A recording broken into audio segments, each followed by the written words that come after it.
बोले श्री कृष्ण भगवान की जय।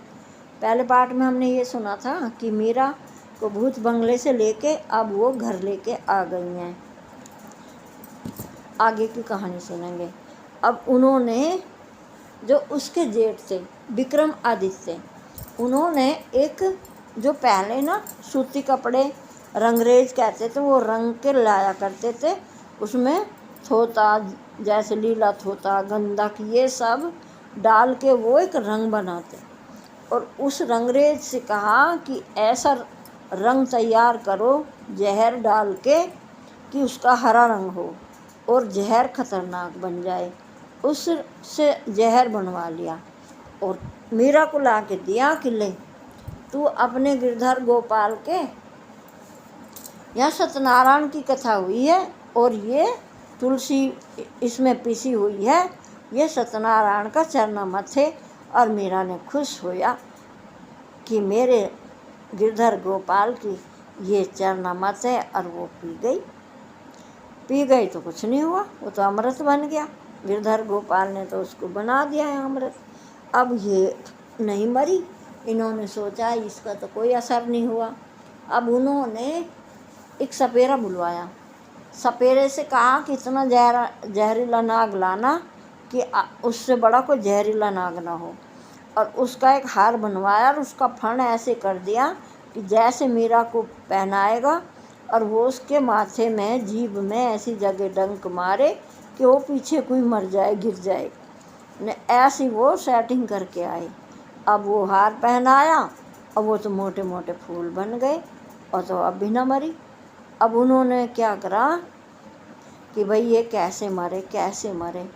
अब एक दिन उन्होंने क्या करा कि जो इसके साथ जिसके साथ वो खेलती है हंसती है रात को, तो वो तो चौपड़ खेलती है कृष्ण भगवान के साथ, और वो तो छुआई भग के खेलती है, पकड़ के छुपाई भी खेलती हैं। उन्होंने कहा जब वो आए और ये छुपाई का खेल खेले, आज इसे महल को बंद कर दो। इसकी चारों तरफ से इतने सैनिक लगा दिए कि जब इसके हंसने की आवाज़ आए तो पूरे महल को घेर लेना, और आज हम उसे ही पकड़ के मारेंगे। और जब उन्होंने सुना कि भाई अब वो भाग रही है, उसके पैरों के घुंघरू बजे और उसके हंसने की आवाज़ आई, और मैं जीत गई, तुम हार गए। जब उन्होंने ये आवाज़ सुनी, वो क्या अपने लड्डू गोपाल से खुद ही तो हार जा, खुद ही हंस ले, खुद ही सुआ दे, खुद ही जगा दे, खुद ही गुलगुली कर ले, कभी वो उसका तो खेल है भाई, उसने अपना पति बना रखा उसको। अब उन्होंने सोचा कि आज पकड़े जाएंगे, और उन्होंने विक्रमादित्य बुलाया और महल चारों तरफ से घिरा हुआ था, और विक्रमादित्य ने गेट बजाया, गेट खोलो। मीरा ने कही कि गेट खोल दिया। बोले कहाँ है वो जिसके साथ तो खेल रही थी हम? अब वो उन्होंने कि यहाँ तो कोई है ही नहीं। बोले कैसा ना, अभी तो आवाज़ आ रही थी। बोले यहाँ कोई है ही नहीं। अब उन्होंने खूब ढूंढ लिया, कोई मिला ही नहीं। अब वो इस बात में हैरान कि भाई गया तो गया कहाँ को। और सैनिक कह कि मालिक हमने उसके साथ ये भागती और हंसती और सारे बात हमने बात सुनी है, ये भी फेल हो गया सब कुछ। अब उन्होंने क्या करा कि अब की बार तो हद कर दी।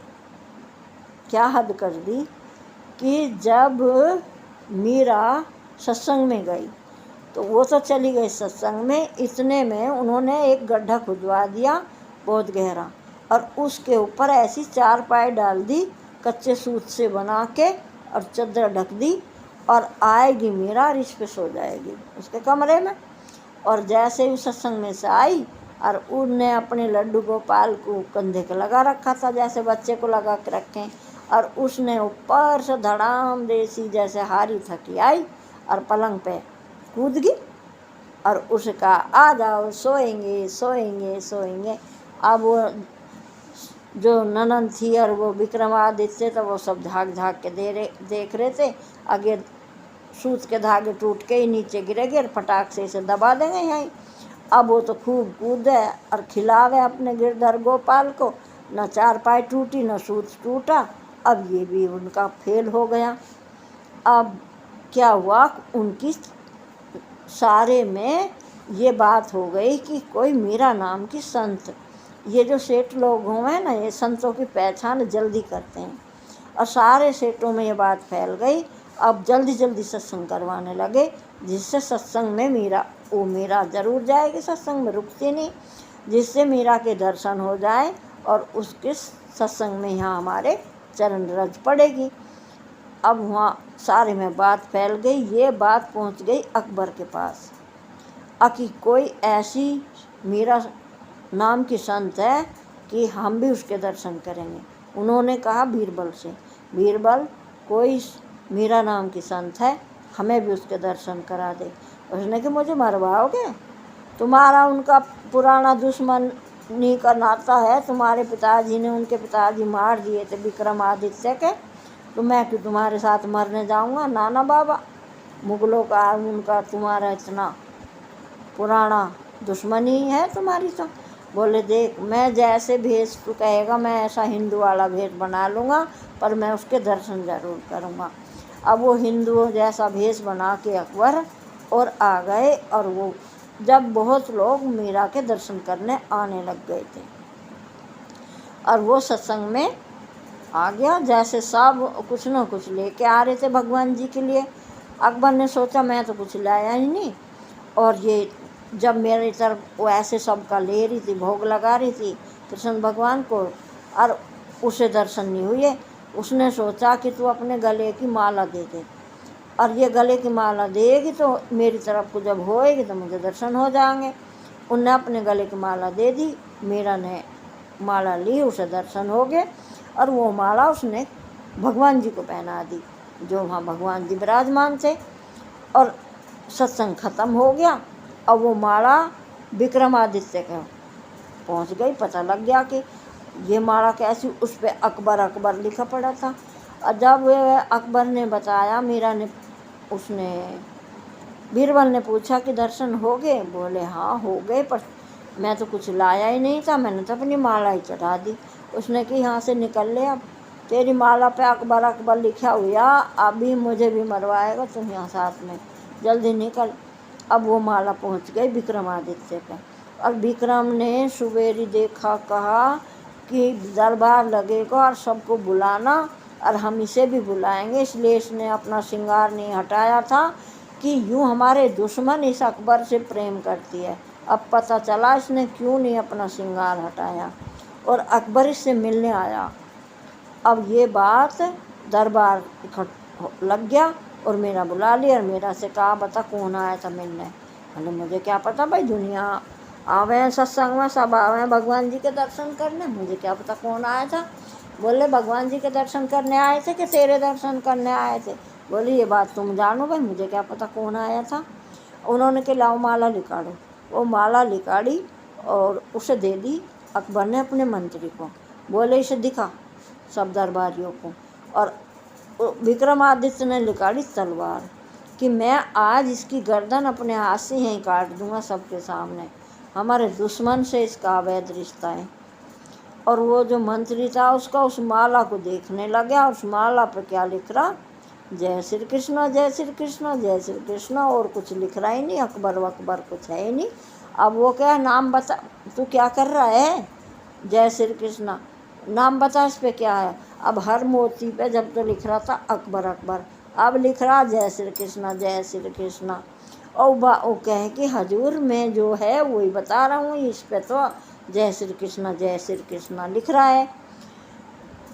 अब वो तलवार तो मीरा की गर्दन में ना मार पाया, पर मेरा जो ले रही थी अपने गिरधर गोपाल को, उसने वो छीन के और यमुना में फेंक दिया। बोले ये सारी जड़ हम इसे फेंकते हैं। अब जब वो गिरधर गोपाल यमुना में फेंक दिए तो मीरा भी यमुना में कूदने को तैयार। सब जो वहाँ दर्शन करने आए थे, चित्तौड़ के सेठ और जो भी भक्त थे भगवान के, सब मीरा के सामने हाथ जोड़ के खड़े हो गए। मीरा तुम मत जा, बोली मेरे गिरधर नहीं रहे तो मैं क्या करूँगी। और मीरा भी यमुना में कूद गई, और पानी तो इधर जा रहा है और भगवान की मूर्ति इधर जा रही है, मीरा भी इधर जा रही है, और मूर्ति आगे आगे पानी में और मीरा पानी में पीछे, और वो आके निकल गई वृंदावन में।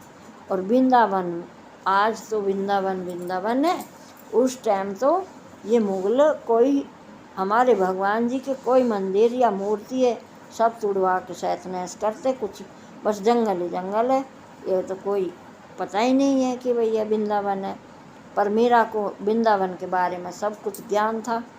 और वो जब उसने देखा कि वृंदावन में मैं आ गई, अपने गिरधर गोपाल को लेके चली, और उसने देखा कि एक पेड़ के नीचे एक आदमी बैठा है, छोटा सा आश्रम है, और उस पेड़ के जाके बोली कि मैं मीरा हूँ और मैं इस आश्रम में ठहरूंगी रहूँगी। आश्रम था पीछे, पेड़ आगे था। वो उसने कहा देखो मेरे गुरुजी के आदेश हैं कि वो औरत की ना शक्ल देख सकते, ना देखन देते, और ना आश्रम में प्रवेश होने देते, आप कहीं और चली जाओ। बोले मैं और कहीं नहीं जाऊंगी, मैं यहीं रुकूंगी। और मेरे ये लड्डू गोपाल हैं, इनको चोट लग गई है, इनके पेट में पानी भर गया है, मैं इनको विश्राम करवाऊंगी, इनकी थोड़ी मसाज करूंगी। अपने गुरुजी से जाके कहो कि मीरा आई है। वो गया और उसने कहा कि गुरुदेव मेरा नाम आज कोई बता रही है और वो आना चाह रही है। बोले आपको पता नहीं कि हम औरतों की बात नहीं सुनते, औरतों की शक्ल नहीं देखते। वो ने कहा देखो जी मुझे लगवा देना आपने डाक, मेरे गुरुजी किसी औरत को ना देखते ना उनकी बात सुनते। बोले अपने गुरुजी से ये कह दो कि औरत की बात, बोले यहाँ उसने कहा था कि यहाँ औरत का प्रवेश नहीं है। उसने कहा अपने गुरुजी से जाके पूछो औरत का प्रवेश नहीं है कि पुरुष का प्रवेश नहीं है। और जैसे उसने पूछा कि वो कह रही हैं कि औरत का प्रवेश नहीं है या पुरुष का प्रवेश नहीं है, वो समझ गया कोई साधारण मीरा नहीं है। और वो आया और मीरा के चरणों में गिर पड़ा और कहने लगा बेटी तेरा स्वागत है, इस बात को तो ही जानती है कि यहाँ पुरुष का प्रवेश नहीं है, क्योंकि वृंदावन तो रसियों का रसीला रस है, वहाँ तो रसी ही जाते हैं। और वो आजा बेटी तेरा स्वागत। बोली मुझे बताओ मेरे गिरधर गोपाल को मुझे सुलाना। अपनी चौकी जो उनकी थी माँ गिरधर गोपाल को बता दिया कि यहाँ सुला देर। कहने लगी तुम इनकी देख रेख करना, अब मैं बरसाने जा रही हूँ। और वो बरसाने गई और वहाँ विशाखा से कहा कि मेरे राधे रानी से दर्शन करा दो। वो राधे रानी के पास गई कि कोई मीरा नाम की आपसे मिलने आई है। बोले कि हम कैसे मिल सकते हैं उनसे। बोले जाओ उनसे नू पूछो कि आप गिरधर गोपाल को क्या मानती हो। वो कह लगी कि आप बताओ गिरधर गोपाल को क्या मानती हो। बोले मैं अपना पति मानती हूँ। बोले तो भाई मीरा हंसी मजाक हो गई। राधा ने कही भाई सौतन को हम कैसे दर्शन दे सकते हैं, तुम्हारी सौतन हो गई। फिर राधा रानी तो राधे रानी है, राधे रानी ने दर्शन दिए और मीरा ने दर्शन करके पूछा कि अब मुझे नू बता दो कि मेरे गिरधर गोपाल कहाँ मिलेंगे। उसने कि अब तेरे गिरधर गोपाल द्वारिका चले गए, वो अब द्वारिका में रह रहे। मीरा ने द्वारिका के लिए अपना मुख करा कि अब मुझे द्वारिका जाना चाहिए। लेकिन फिर उसने सोचा कि एक बार मैं अपने मायके में चली जाऊं, मायके में चली जाऊं, वहाँ बता के जाऊंगी। और वो अपने वहाँ फिर आई और अपने लड्डू गोपाल को लेके गोदी में और अपने मायके में पहुँच गई। माता पिता तो ख़त्म हो चुके थे, भैया भाभी थे। अब वहाँ गिरधर गोपाल ने ना दूध पिया, ना आँख खोली, ना हंसे, ना बोले, चुपचाप। अब वो हलाए जुलाए लेकिन कुछ नहीं होता। उन्होंने अब ऐसे हो गए जैसे कितना गुस्सा बच्चा हो जाता है, और वो कुछ नहीं बोलते।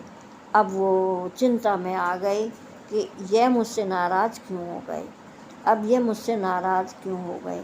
अब मीरा इसी बात को लेकर सो गई और सपने में कृष्ण भगवान ने कहा कि तुझे यहाँ आने की क्या ज़रूरत थी, तो तू अपने मायके में क्यों आई है, अब तेरा यहाँ क्या रखा है, तू यहाँ से विदा होकर चली गई, अब तू यहाँ रहने की मत सोच, वापसी वृंदावन चली जा। फिर वृंदावन में आ गई। अब वृंदावन में थोड़े दिन रहे लेकिन अब मन नहीं लगता। ये पता चल गया कि अब वो गिरधर गोपाल मेरे द्वारिका चले गए।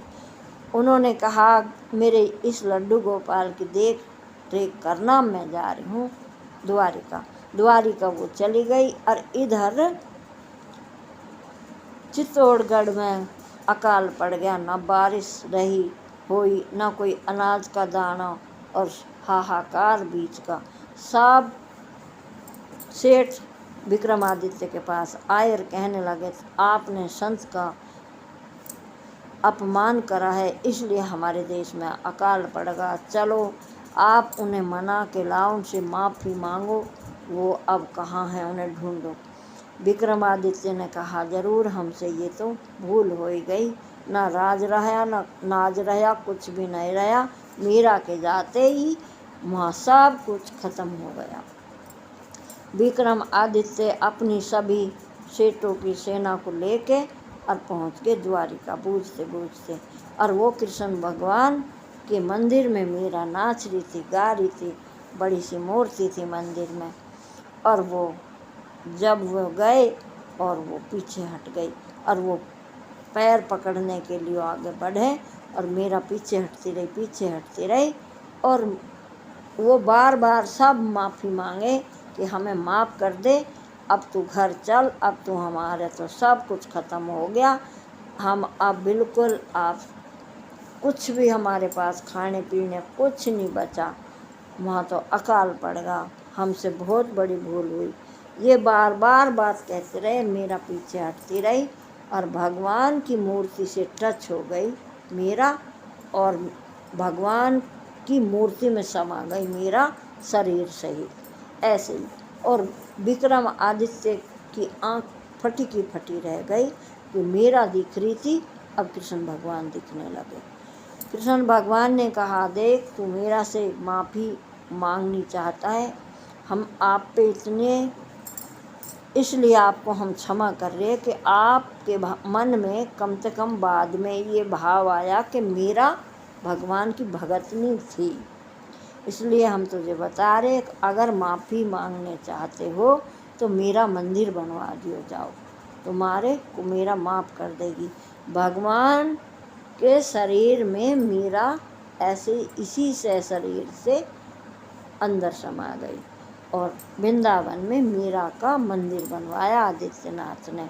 कभी वृंदावन में घूमने जाओ तो मेरा मंदिर ढूंढना और दर्शन करना। कहते हैं वो जो इतने से लड्डू गोपाल थे वही लड्डू गोपाल आज मेरा मंदिर में विराजमान है। अब ये हमारा पाठ पूरा हो गया दूसरा।